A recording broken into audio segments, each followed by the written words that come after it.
Estamos en la segunda jornada de nuestras primeras jornadas virtuales de ADENAT. Como todos ustedes saben, esta segunda jornada es la que concentra las mesas de reflexiones vinculadas a los ejes de los trabajos científicos que los colegas han presentado. Nosotros en su momento hemos habilitado la posibilidad de que estos trabajos estuvieran disponibles para toda nuestra comunidad en la plataforma, separada precisamente por eje, donde hubo un intenso intercambio de opinión a través de los foros. Y hemos previsto para el día de la fecha una serie de reflexiones ordenados precisamente por esos ejes, y en este momento vamos a dar comienzo a la mesa de reflexiones número 2, que es docencia en administración, con la moderación de las profesoras Cindy Sanders y Natacha Beltrán de la Universidad Nacional de Córdoba, y la profesora Liliana Fagre de la Universidad Nacional de Tucumán. Mis muy estimadas damas, les dejo el aire a ustedes, yo salgo y cualquier cosa estoy a su disposición. Gracias, Víctor. Muchas gracias, Víctor. Muchas gracias. Bueno, vamos a comenzar un poco, comentarles cómo nos vamos a manejar en esta reflexión, en esta mesa. Vamos a trabajar sobre algunos ejes, subejes que están dentro del segundo eje, que es de docencia. Le vamos a pedir que la participación en la dinámica del día de hoy lo hagan por el chat, así podemos ir leyendo y haciendo una especie de diálogo cuando lo requiera. Vamos a arrancar mencionando que una buena parte de los trabajos que se presentaron en este eje correspondieron a dos subejes.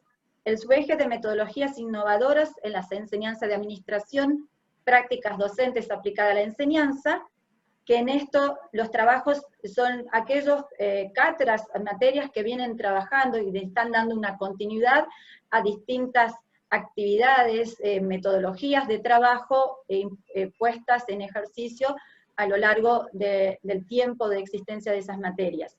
El otro eje que tiene una vinculación con esto de la docencia es el eje 2.7, subeje, que es metodología de enseñanza-aprendizaje en tiempos de pandemia. Lo que vamos a arrancar un poco con este diálogo con Shirley y con Natacha es para poder exponer un poquitito lo que ustedes presentaron, y antes de entrar de lleno, quería resaltar el esfuerzo del trabajo que presentaron los docentes. También quiero resaltar lo interesante que estuvieron los videos, haber podido utilizar distintas tecnologías, distintas herramientas para poder hacer esos videos, fue todo un desafío seguramente a lo largo de estos meses, que aprendimos mucho. Así que ahora vamos a arrancar con esto de qué ocurrió entre el poder adaptarse, qué pasó en las distintas materias, en los trabajos que presentaron, para poder responder a esta situación del aislamiento y de la cuarentena. ¿Qué pueden contarnos Shirley y Natacha de lo que leyeron? ¿Qué pasó en esos trabajos en cuanto a adaptando? Sí, un poco como planteaba Liliana, me parece que los trabajos pueden dividirse en dos grandes grupos, aquellos que representan una continuidad, una mejora, un aprendizaje sobre las experiencias que ya se venían desarrollando en las cátedras, y por otro lado, aquellas experiencias innovadoras que surgieron, un poco obligadas por la pandemia, y que la verdad es que, como decía Liliana recién, un hermoso espacio para reflexionar sobre la tarea docente, socializar experiencias y aprendizajes de este tiempo que nos obligó a reinventarnos, un poco como muchos trabajos plantean. La idea es, de esos dos grupos, ver, bueno, ¿qué de las experiencias anteriores se pudo adaptar y se tuvo que resignificar en este nuevo escenario? Y de las experiencias nuevas, ¿qué funcionó y qué no? Porque también en esto estamos todos aprendiendo sobre la marcha. Por eso destaco esta invitación a participar del chat. Yo sé que muchos se quedaron con ganas de terminar de leer los interesantísimos trabajos que hay en el eje. Aprovechen ahora para hacer comentarios que no han hecho en los foros, o por ahí para responder a alguna pregunta que quedó pendiente de respuesta. Bien, yo lo que quisiera en relación a esta propuesta que hace Liliana, me parece interesante, por ejemplo, de algunos de los trabajos que hemos consultado y que se han presentado, hay algunos que se refieren a algunas modificaciones que se han realizado en la modalidad de enseñanza que se aplicaba y cómo se pudieron acomodar a esta nueva situación, pero hay varios trabajos que han propuesto investigaciones sobre cómo han percibido en algunos casos o cómo se ha evaluado el grado de respuesta o reconocimiento que han tenido los alumnos en cuanto a los esfuerzos que han hecho las distintas cátedras para poder adaptarse a esta nueva situación. Me parece que esas propuestas son reinteresantes, sobre todo las que están referidas a investigación, porque yo cuando las estaba leyendo pensaba, primero que tienen un buen diseño de investigación, muchas de ellas se apoyan en sistemas que son comunes, como por ejemplo los sistemas de información que trabajan cada una de las universidades, pero que tienen similitudes, con una base de información común, y que si se pudiera trabajar sobre eso con equipos interdisciplinarios entre las distintas universidades, las distintas facultades, podríamos pensar en replicar estos estudios y a partir de eso hacer análisis comparativo, ¿verdad? Sobre todo teniendo en cuenta que algunos de los trabajos la población que han tomado es de los ingresantes, otros han trabajado sobre estudiantes que ya estaban operando dentro de la facultad, lo que da dos poblaciones totalmente distintas, ¿verdad? En cuanto a capacidades, en cuanto a acercamiento a las cátedras y demás. Me parece que eso va a ser alguna de las cosas que vamos a poder rescatar en este trabajo que estamos haciendo. Bien, ahí retomando un poco lo que dice Shirley, podrían poner en el chat qué es lo que les ocurrió a ustedes, si les tocó trabajar con los primeros años, qué pudieron vivenciar, qué problemáticas se les presentaron bajo esta situación de no poder ni llegar a conocerlos en la mayoría de los casos, y para aquellas cátedras que en los trabajos que los invitamos a leer, se nota también en la evolución, en el crecimiento que tiene en la vivencia del estudiante ya a partir de cuarto año en adelante, cómo pudo adaptarse un poco mejor a estos cambios propuestos por las cátedras. Acá hay otra parte también que quiero resaltar y marcar qué ocurrió con las cátedras, una mirada hacia adentro de los docentes, otra pregunta disparadora para el público asistente y para los que presentaron el trabajo y que pudiéramos compartir pasó dos cosas. Había cátedras que prácticamente utilizaban muy poquito las TICs, o sea que cuando le dijeron tienen que salir con eso, tuvieron que aprender prácticamente de cero, las plataformas, utilizar las distintas herramientas de las plataformas virtuales, y además también utilizar otras herramientas para las clases sincrónicas, asincrónicas. Y aquellas cátedras que ya venían trabajando en el B-Learning, pero que se vieron en esta circunstancia tener que pasar absolutamente todo a lo virtual, de lo cual tuvieron que acomodarse a estas nuevas herramientas, y empezamos a conocer lo que era el Zoom, el Meet, hacer videos en YouTube, el Kahoot, el Mentimeter, un montón de herramientas que tuvimos que ir aprendiéndolo, y que me parece que también marcó Shirley esto de cuál apoyo, qué asistencia tuvieron, y cómo fue el trabajo para adentro. ¿Qué nos pueden contar, Natalia, de lo que has leído en los trabajos que te tocó? ¿Cómo trabajó con mirada para adentro las cátedras? ¿De qué manera se organizaron para poder responder a este virus ante no tener las clases presenciales?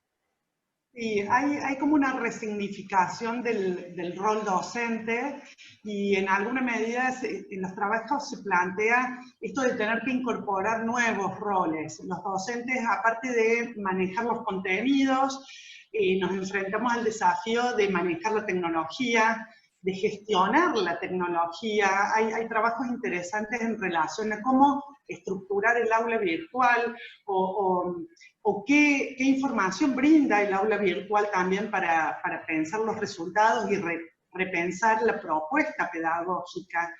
Y en la misma medida también desde la perspectiva de las cátedras, también está esto de que muchas cátedras ya venían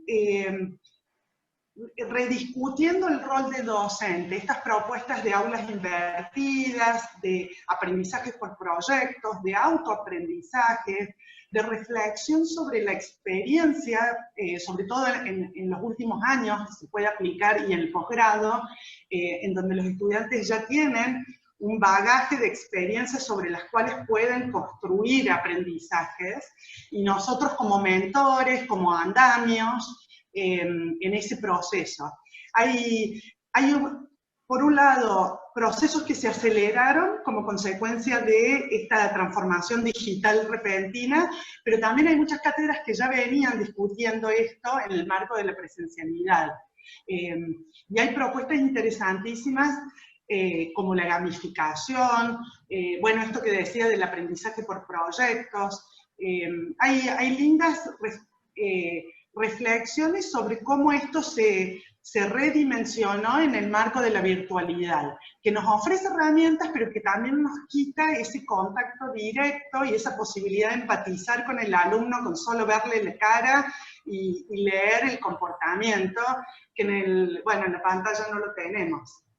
Y con respecto a esto que dice Natacha, yo quiero, por ejemplo, quisiera rescatar algunos casos que plantean algunos de los trabajos, como de la Universidad de La Plata, donde el análisis y la descripción de la propuesta que han hecho de modificación para adaptarse a esta nueva situación, refleja la situación de cátedras masivas, con múltiples comisiones, que muchas veces han actuado tal vez con cierto grado de independencia, y una de las cosas que me pareció importante, porque creo que a muchos de nosotros nos ha pasado eso, como primer elemento de respuesta para dar una respuesta homogénea y una propuesta común para todos, ellos conformaron lo que denominaron un comité de emergencia, que sería un comité en el cual se discutían las situaciones que se estaban presentando y se elaboraban las propuestas como para que fuera una propuesta común para toda la materia, llamémosle así, independientemente de la comisión en la cual estuvieran operando.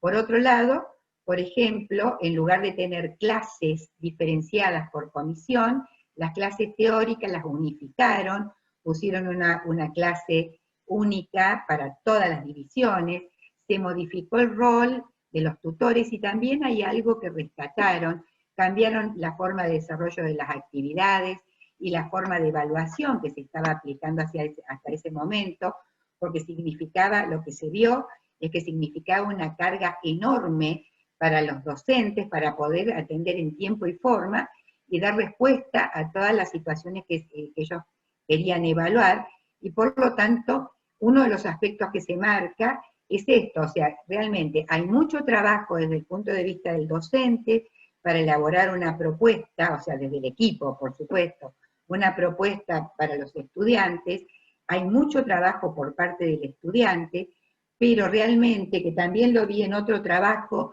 en el que ha presentado la Universidad de Santiago del Estero, que han hecho un estudio sobre el grado de participación que tienen los docentes de acuerdo al tipo de rol que tengan asignado dentro de la cátedra. Ellos distinguen entre los que son editores y los otros que participan atendiendo o como tutores y demás, y que realmente el trabajo que ha tenido que asumir aquellos que tienen el rol de editor, tienen una participación que, si no me equivoco, era 20 veces superior a la interacción que tenían los otros docentes o los alumnos inclusive. Y también me parece importante en relación a algunas de las cosas que planteó Liliana inicialmente, que tienen que ver cómo interactúa el alumno en relación, el estudiante, en relación a todas las propuestas, a todos los recursos que hacen las cátedras para que puedan vincularse con el contenido y con las actividades y con su docente.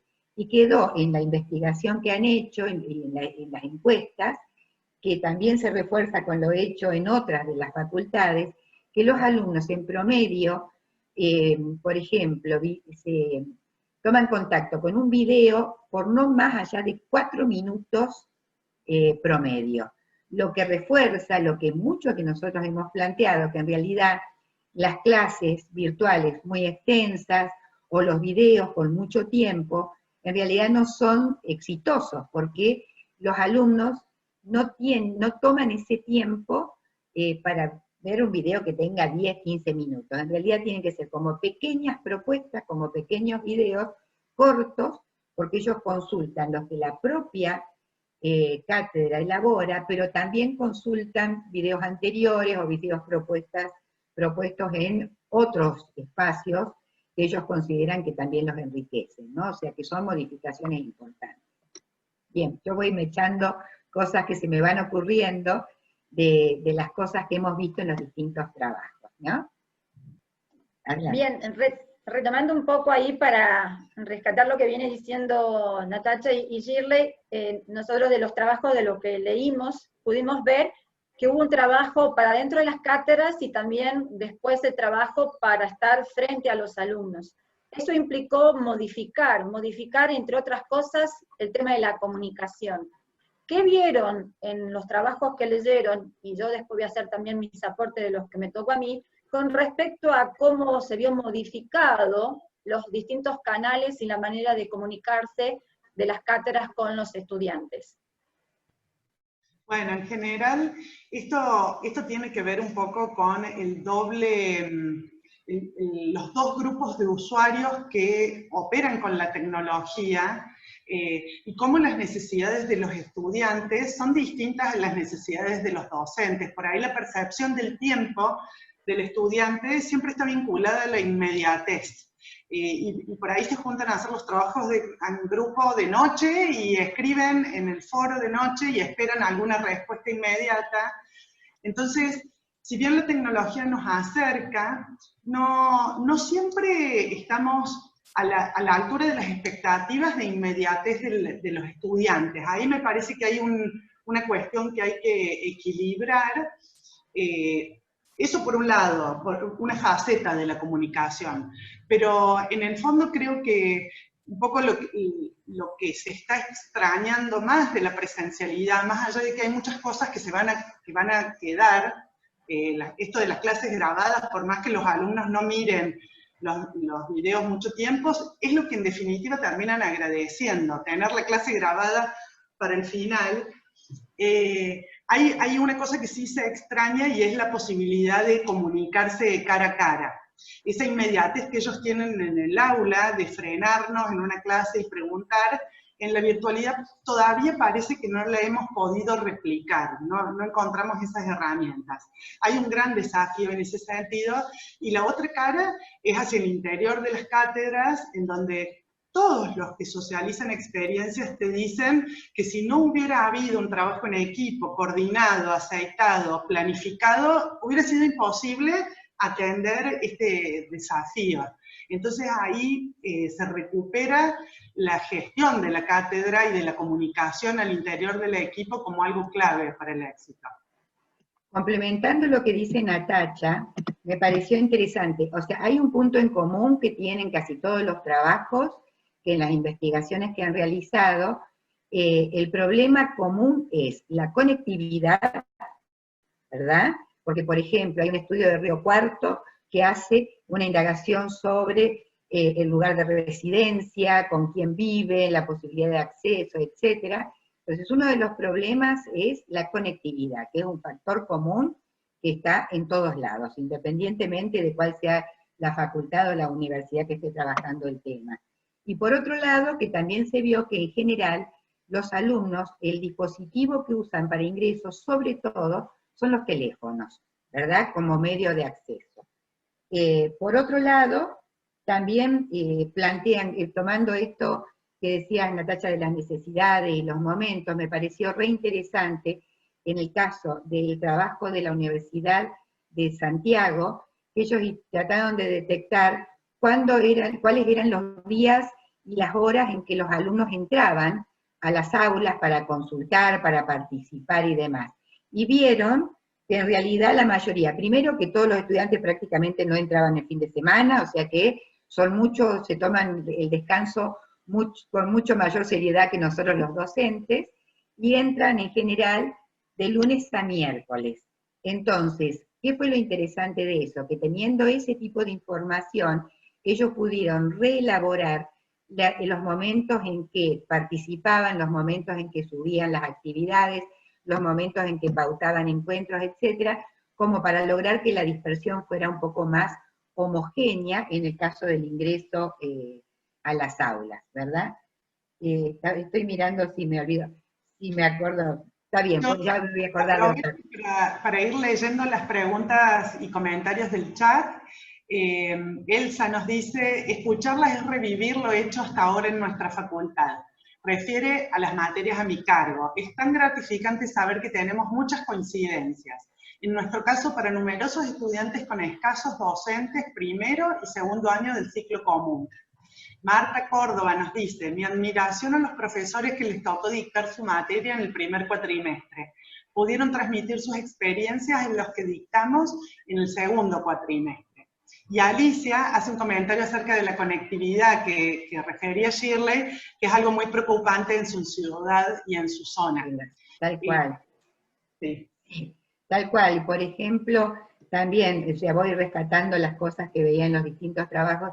Hay un trabajo muy interesante planteando sobre el análisis de datos de plataforma Moodle, que la mayoría de nosotros utilizamos la plataforma Moodle, y hay un trabajo de investigación propuesto sobre minería de datos, que está todo el diseño de la investigación, y que por eso digo que podríamos ponernos en contacto como para trabajar sobre eso, y que la preocupación principal, que creo que es la preocupación de todos, es ver si podemos encontrar mecanismos para reducir abandono, las dificultades de acceso, la retención, etcétera, a partir de la identificación del comportamiento de los estudiantes, los modos en que aprenden, y formar distintas tablas de decisión que nos puedan permitir después hacernos preguntas y obtener respuestas específicas para ver, a partir de eso, dar solución y modificaciones a las propuestas pedagógicas y didácticas que podemos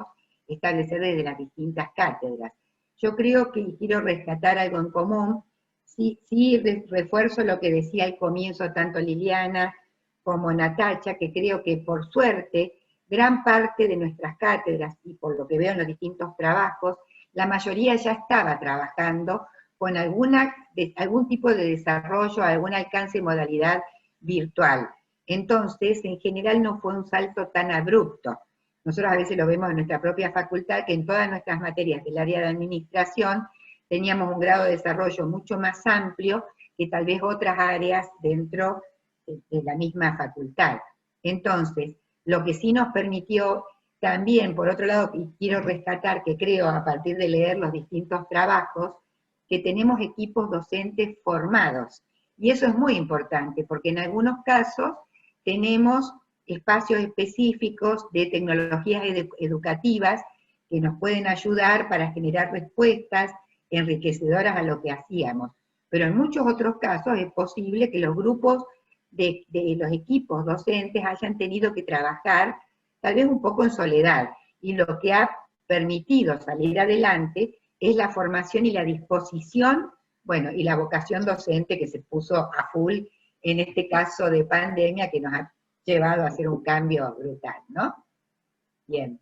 Sí, pero en este proceso de aprendizaje, el rol que juega también la institución, el apoyo por parte de la institución, por un lado en brindar los recursos y en planificar el cambio, pero también en generar espacios para socializar los aprendizajes, porque esto que comentaban en el chat, gracias a los profesores del primer semestre que nos ayudaron, y me incluyo entre las del segundo semestre, a enfrentar el desafío de tomar un examen virtualmente, cómo resolverlo. En muchos casos eso se hizo gracias a la comunidad docente que compartió sus experiencias.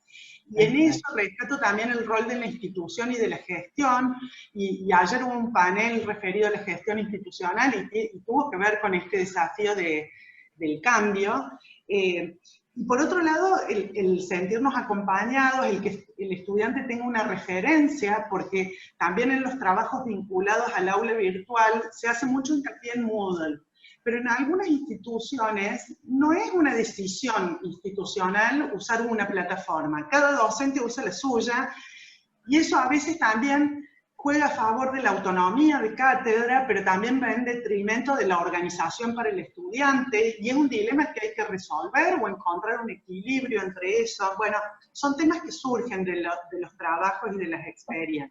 Sí, como para agregar algo en relación a esto, y rescatando lo que plantean algunos de los trabajos, tal vez en las materias de los primeros años, que tienen un desarrollo más conceptual, pero inclusive en los casos de La Plata y de nuestra propia facultad, creo que uno de los aspectos que se ha habido más afectados es en aquellas materias que tenían planteadas actividades de vinculación directa con el medio.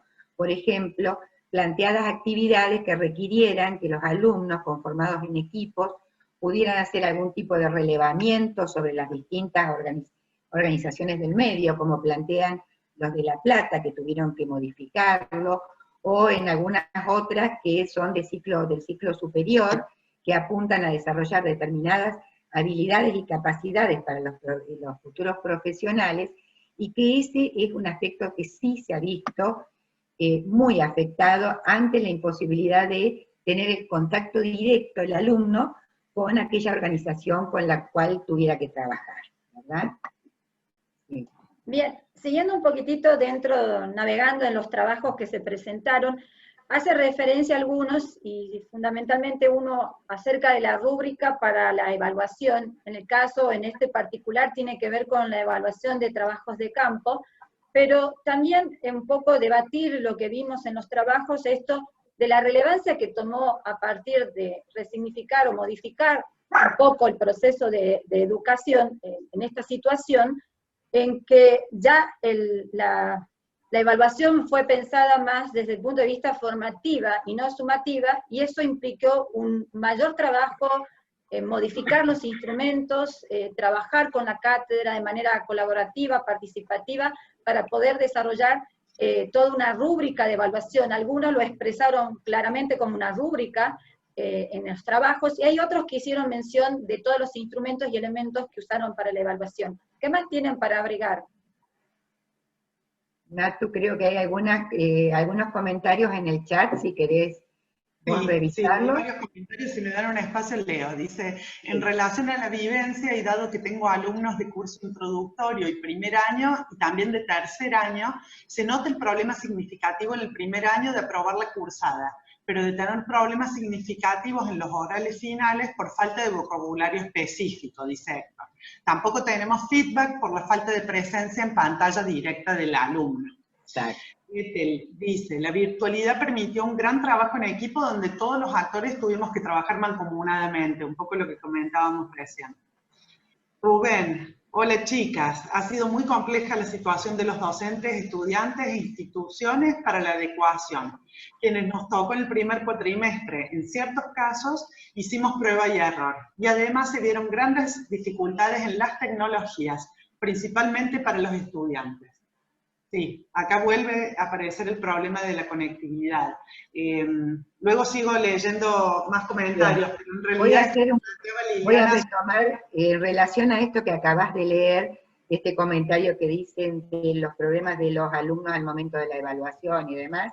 Me parece interesante porque está totalmente vinculado uno de los trabajos que es una investigación sobre la comprensión lectora, y tratando de identificar las situaciones de vulnerabilidad de los ingresantes. Ese trabajo de investigación plantea, o tiene como resultado que los alumnos en general presentan serias dificultades vinculadas con la capacidad para explicar, para narrar, para argumentar y para divulgar información, y esto después se visualiza o impacta en las dificultades que tienen por la incorrecta interpretación de las consignas, el desconocimiento de los registros textuales, grandes dificultades para la expresión escrita, y por supuesto también dificultades para lo que implique cálculos matemáticos, porcentajes, etc. O sea que creo que la virtualidad también, esto no es que sea un problema reciente, sino que la virtualidad pone de manifiesto aún de una manera mucho más fuerte estas dificultades que tienen los alumnos, por ejemplo, ante las modificaciones que se han tenido que hacer en relación a las formas de evaluación de las distintas cátedras, cuando en algunos casos, en lugar de tomar un examen escrito, se ha tomado exámenes orales, y bueno, aparece el pánico y por la dificultad que realmente evidencian los estudiantes para poder expresarse de una manera pertinente, ajustado a la terminología disciplinar, etcétera, y por allí el problema de comprensión de texto que tienen, ¿no? Sobre todo se da en los primeros años. Y eso está vinculado con el tema de retención, permanencia dentro del sistema, que sabemos, bueno, en general, en los primeros años tenemos altos índices de deserción, ¿bien? Por múltiples razones, pero algunas de ellas están impactadas por esto. Bien. Correcto. Bueno, leo algunos comentarios más. Fundamental el apoyo institucional y el intercambio entre la comunidad, dice Julieta. Claudia dice, totalmente de acuerdo, la vocación docente es lo que sostuvo el proceso de enseñanza-aprendizaje. Ethel, lo importante es que todos crecimos en la virtualidad, particularmente y para mi cátedra fue un gran desafío. Mili Brizuela, en nuestro caso en Catamarca la dificultad principal es el acceso al internet. No tuvimos la suerte de la conectividad de los alumnos de lunes a miércoles, sino todos los días sin considerar fin de semana ni feriados, por lo que sí tuvimos que hacer uso de la imposición de límites para las consultas. Totalmente de acuerdo con el apoyo institucional. Claudia dice, excelentes trabajos, felicitaciones a todos los autores y expositores. Laura, totalmente de acuerdo, creo que todos estos cambios pudieron ser afrontados porque tenemos equipos docentes muy bien formados y nos hemos podido conformar en una comunidad institucional muy fuerte. Bueno, luego sigo leyendo, ¿les parece? Voy a hacer un comentario más y así después la dejo a Liliana, que ella tiene otras cosas interesantes. Pero hay algo que es como un factor común en la gran parte de los trabajos que pudimos consultar, es que haciendo un relevamiento al final de cursar y demás, hay un alto índice de satisfacción por parte del estudiante en relación a la oferta que se le ha hecho desde las distintas cátedras. Y en general han logrado, o sea, hay un resultado que se ha logrado un alto índice de regularidad, en algunos casos equivalente a lo de los años anteriores, y en otros casos con un resultado de regularización mayor a lo que tenían en años anteriores. ¿Bien? Bien. Bueno, para continuar y rescatar un poco también parte de otros trabajos, hay trabajos interesantes que hacen referencia a la neurociencia y la creatividad, y en ese trabajo resalta muy bien la cuestión de la empatía, que ya lo mencionamos anteriormente. ¿Cómo creen que jugó en los trabajos que pusieron la creatividad y la empatía? Dentro de lo que, de esa transmisión de la vivencia que escribieron en cada uno de los trabajos, porque cuando uno lo entra a leer ve el paso a paso cómo fue transitando la experiencia desde todo el trabajo interno de la cátedra para después poder estar frente a los alumnos. ¿En qué parte de los trabajos que leyeron vieron puesto en ejercicio esto de la creatividad por parte tanto de los docentes como de los estudiantes?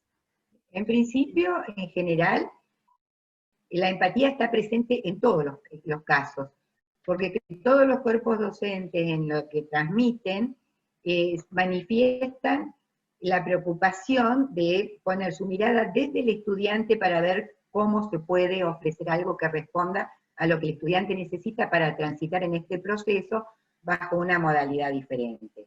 Y creo que la creatividad está manifiesta en todo porque se ha apelado a conocimientos pedagógicos, didácticos, a recursos, a tecnología, a infinidad de formas que se fueron plasmando en estas modificaciones que hicieron y que describen los distintos equipos docentes para permitir un mejor tránsito y sobre todo una mejor aprehensión de los contenidos y una transferencia adecuada de los contenidos a la práctica, ¿verdad? Entonces, y creo que los estudiantes también han tenido que sumarse a este desafío, a interactuar con nuevas tecnologías, con nuevas propuestas, con, no sé si los estudiantes habitualmente antes hacían juegos con Kahoot o no, pero ustedes vieron que se puso de moda, ahora todo el mundo hace Kahoot. Entonces, también les hemos impulsado a que ellos se incorporen en estas nuevas propuestas y interactuando de una manera diferente con los docentes. El rol de los tutores ha sido fundamental. Sí. Sí, un poco a eso apuntaba mi intervención, porque en los trabajos que se ha podido trabajar de cerca, que relatan experiencias en las que se trabajó en conjunto con el estudiante para recuperar sus saberes y que él sea el protagonista del proceso de aprendizaje, es donde esa comunicación y empatía funcionó mejor. Lo que pasa es que en esos trabajos las condiciones de contexto y de perfil del estudiante favorecían eso. Son los casos, por ejemplo, de aprendizaje basado en proyectos que se usa en el tramo final de la carrera, un trabajo de Tucumán en donde, claro, ellos relatan la experiencia del estudiante que está en la etapa final, donde se recuperan los saberes con una metodología de aula invertida. O la experiencia de la gente, un trabajo conjunto de la Universidad de Buenos Aires y la Universidad de Chubut, en donde relatan una experiencia de formación en el ámbito público, y en la medida en que ellos iban trabajando los foros, se dieron cuenta que el aprendizaje surgía de lo que contaban los alumnos en los foros, de sus propias vivencias en el trabajo y reflexiones y aprendizajes a partir de eso. Ahora, eso es posible en la medida en que uno tenga una relación docente-alumno favorable y un cuerpo docente bien comprometido que haga un seguimiento continuo. En esto en alguna medida se replican las condiciones de la presencialidad. Son propuestas que funcionaban en la presencialidad y que lograron continuar porque tenían ese vínculo cercano con el estudiante, y el vínculo se da, por lo menos en los trabajos que me llamaron la atención en relación a esto, al recuperar los saberes del propio estudiante. Eso lo hace sentir importante, valorado, escuchado, y al mismo tiempo siente que esa experiencia vale la pena tomarla como aprendizaje. Retomando un poco la temática, a mí me tocó ver dos trabajos también que hacen referencia a utilizar trabajos de campo y trabajos integrales dentro del dictado de esas materias. Eso obviamente marcaron la ventaja que tiene esto es de poder acercar, tener mayor cercanía hacia la realidad y tener mayor contacto con el trabajo profesional. Muchos de estos trabajos están planteados como trabajos de consultoría, y eso también en la evaluación que hicieron y las encuestas que le hicieron a los estudiantes, salió muy bien el feedback que lograron, el proceso de aprendizaje, cómo ayudó, y eso también hay que rescatarlo, y los invitamos a que lean esos trabajos, porque son metodologías que permiten llevarlo al estudiante a la realidad, a tomar más contacto y vínculo con el trabajo profesional, y de alguna forma también a generar nuevas competencias y poder integrar todo ese conocimiento y generar lo que se llaman el trabajo en equipo, trabajar la comunicación, solucionar problemas y tomar decisiones. Todo eso en los trabajos de campo y en los trabajos integrales se pudo ver.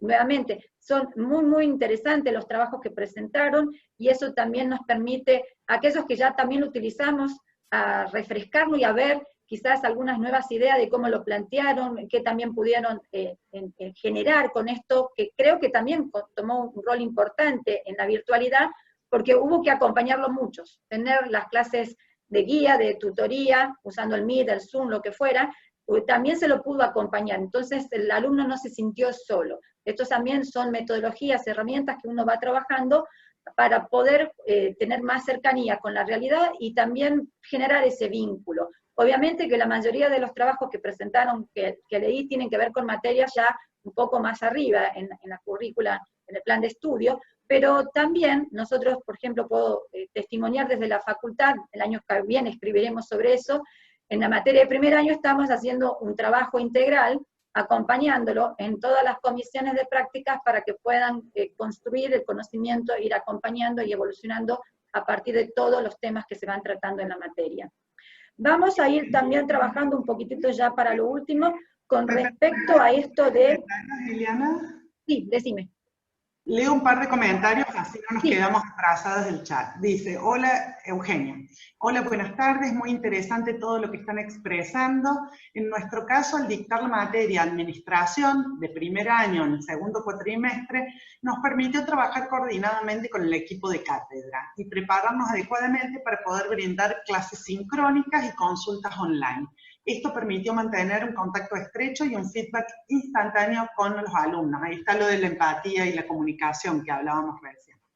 Guido nos cuenta, en Dirección General de la Universidad de Río Cuarto implementamos rúbricas por primera vez con resultados altamente satisfactorios para nosotros como docentes y muy valorados por los alumnos como instrumento de comunicación y comprensión del proceso evaluativo. Qué bueno que la socialización que hacemos en ADENAC se traduzca en innovaciones en muchas universidades. Sigo leyendo. Norma dice, la virtualidad nos permitió trabajar en forma colaborativa y planificar las actividades adoptando una metodología totalmente distinta e ir adecuando las estrategias permanentemente. Nuevas formas de enseñanza y aprendizaje, nuevas herramientas tecnológicas, sincrónicas y asincrónicas, fuimos adecuando día a día. Y Galán comparte, Elsa nos dice, comparto todo lo expuesto, tuvimos similares experiencias y las capitalizamos para el 2001. María José dice, todas las experiencias muy similares, en Ciencias Económicas de Jujuy tuvimos las mismas dificultades. Florencia, ¿quién nos salió de su zona de confort? La creatividad fue la energía que necesitamos para afrontar esta nueva modalidad. Bueno, acá freno un poco, luego sigue Graciela, dice, sí, es como Natacha, el profesor como mentor, tutor, no el que sabe. Bueno, sí. Hago un comentario en relación a esto. Lo que evidencian los trabajos en general es que este trabajo de cátedra, vuelvo a insistir, no surge de ahora, sino que en general todos han estado trabajando previamente como equipo de cátedra, generando nuevas propuestas, o sea, con reuniones, con planificación de acciones para el periodo siguiente, etcétera, cosa que es muy interesante. Pero hay algo que también me llamó la atención y que me parece muy bueno, y también para ADENAC, es la gran cantidad de docentes jóvenes que han participado en la presentación de los trabajos. O sea, ya sea como con cargo docente o como adscriptos, pero que también han participado en todos estos trabajos, al menos en este eje, y que da cuenta de esta renovación y ese espíritu nuevo y las ganas de hacer que energiza a todo el equipo docente, sin duda.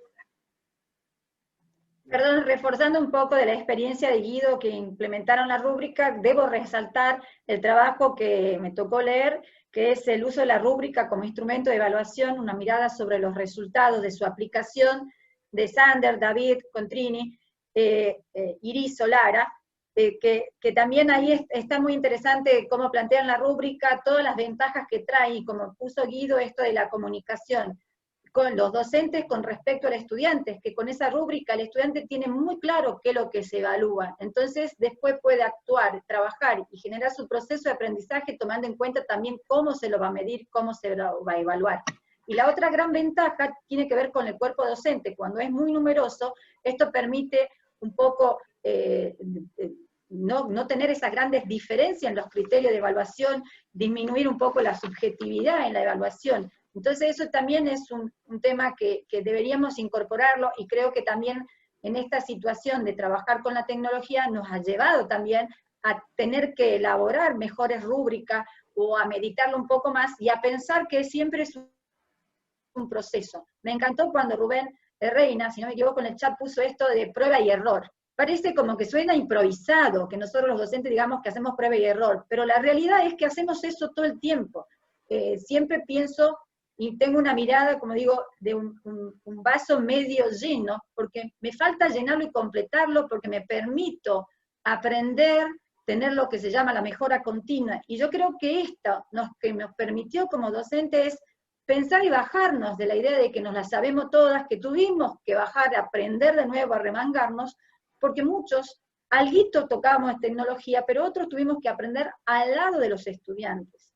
Y eso hizo que también fuéramos más empáticos, porque pudimos entender cuando, en esto de con el error se aprende, ¿no? Me gustó en el trabajo este de neurociencia y creatividad de Rodríguez, creo que el nombre es Florencia, perdón si me equivoco, en donde habla esto de el error como un modo de aprender, esto de poder cometer errores porque forma parte de ese proceso de aprendizaje.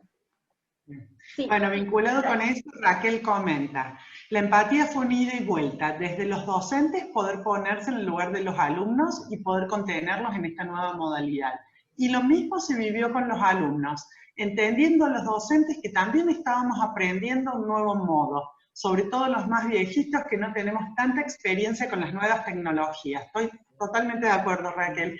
En lo particular, desde mi equipo de cátedra también nos vimos los docentes contenidos por los alumnos. Es cierto, creo que parte de ese agradecimiento que expresan los alumnos al final de las cursadas tiene que ver con que ellos también se ponen en el lugar nuestro y entienden que el desafío docente no pasa por el manejo de la tecnología y que en eso nos pueden acompañar y resolver en muchos casos ellos. Ramiro dice, en la asignatura del primer cuatrimestre, que es de final de cursado, que se encara desde el formato de aula-taller, se pudo lograr realizar las prácticas en las organizaciones basándose en la virtualidad, desde el trabajo en equipo llevado a cabo en esos casos por los propios estudiantes y el acompañamiento de los docentes. Sin embargo, implicó una dedicación mayor de todos los actores. Obviamente que se perdió el aprendizaje de caminar las organizaciones, pero fue la manera de realizar la experiencia de todos modos. Esto en relación a los trabajos de campo que comentábamos recién. Bueno, Guido dice que sin dudas, Lili, unificamos criterios entre todos en relación a las rúbricas, y Ethel dice, la virtualidad obligó a la realización de cursos para poder adaptarnos. Y en esto destaco la capacitación brindada por mi Facultad de Ciencias Económicas de la Universidad Nacional del Nordeste. Bueno, y Rubén dice que es parte del proceso, esto de la prueba y error. Siguen los comentarios. Iván dice, muy bueno el panel, colegas, buenas conclusiones, muchas ideas para seguir trabajando y colaborando juntos. Bueno, gracias por los comentarios. En relación a esto, bueno, se nos está agotando el tiempo y vamos a tratar de respetar el tiempo que se nos ha asignado, que pensábamos que iba a ser mucho y resulta que el tiempo se nos ha ido casi en su totalidad, y antes de que Liliana haga un lindo cierre que estábamos conversando, creo que todas las propuestas han sido más que interesantes, y en algún momento aclararles lo siguiente. Cuando nosotros estuvimos hablando con Liliana y Natacha sobre cómo hacer la devolución, en este caso, de este eje, lo que decidimos no hacer una mención específica trabajo por trabajo, sino como habíamos leído todo, rescatar los aspectos que eran comunes y generales a todos los trabajos, así que no queremos que ninguno se sienta como que su trabajo no fue considerado porque no nombramos específicamente a la facultad. Creo que simplemente tomando en cuenta las temáticas que hemos ido abordando en lo que nosotros íbamos hablando, se va reflejando lo que todos los trabajos presentados tienen en su contenido, ¿no? ¿Bien? Esto un poco para generar el deseo de ir a leer los trabajos. Si le decimos todo, van a ir como los alumnos, la página tal, del libro tal, tiene tal cosa, entonces va a ser mucho más directo. Entonces van a tener que navegar por todos los trabajos y decir, a ver, ¿a cuál hicieron referencia Natacha, Giro y Liliano para que lo invitemos a que participen del eje 2? Para ir un poco cerrando y que nos queden unos minutitos, quizás los últimos de algunas dudas o preguntas o participación, el pensar esto un poco desde el chat también del foro, que decía, si el docente iba a quedar igual, ¿qué iba a pasar después de esta pandemia? Entonces, a mí me gustaría cerrar con esto. La tecnología no va a reemplazar al docente, claro que no. La interacción humana es la diferencia. Cuando se vuelva a las clases presenciales, deberán ser de otra manera, desde ya que sí. El docente va a tener que reinventarse, menos tiempo transmitiendo conocimiento, siendo un motivador, un guía, yendo a generar habilidades blandas, generando curiosidad, aprender a aprender, trabajo en equipo, flexibilidad mental. Por lo cual, debemos trabajar con los alumnos en que sean creativos y emprendedores, y esto consideramos que es lo que nos espera en este futuro. Muchas gracias. Bien. No sé, Natu, si hay alguna cosa que quisieras leer, si no nos vamos a... Comentarios de felicitación, de agradecimiento. Para nosotras fue muy importante sentirnos acompañadas durante este panel, así que les agradecemos las intervenciones, porque eso es lo que dotó de sentido a este intercambio. No queríamos ser nosotras las protagonistas, sino que sean los trabajos los protagonistas, y bueno, en eso fueron claves los comentarios de ustedes. Bien. Muchas gracias. Bueno, la verdad que lo lograron, los protagonistas fueron los trabajos, pero ustedes también tuvieron lo suyo, y tal cual como lo destaqué respecto a la primera mesa, no es solo esta hora en la cual uno es visible, sino es todo el trabajo previo, en el cual ustedes han estado absolutamente comprometidas y trabajando arduamente junto a nosotros. Con lo cual, muy agradecidos, muy agradecidos, y bueno, nada. Paramos acá con esta mesa de reflexiones, hacemos un pequeño descanso de unos minutos, y a las 17:40 continuamos con la mesa de reflexiones número 3. Muchas gracias. Muchas gracias. Muchas gracias a todos. Un gusto compartir placer. la mesa, chicas. Gracias. Gracias, gracias. Muy lindo.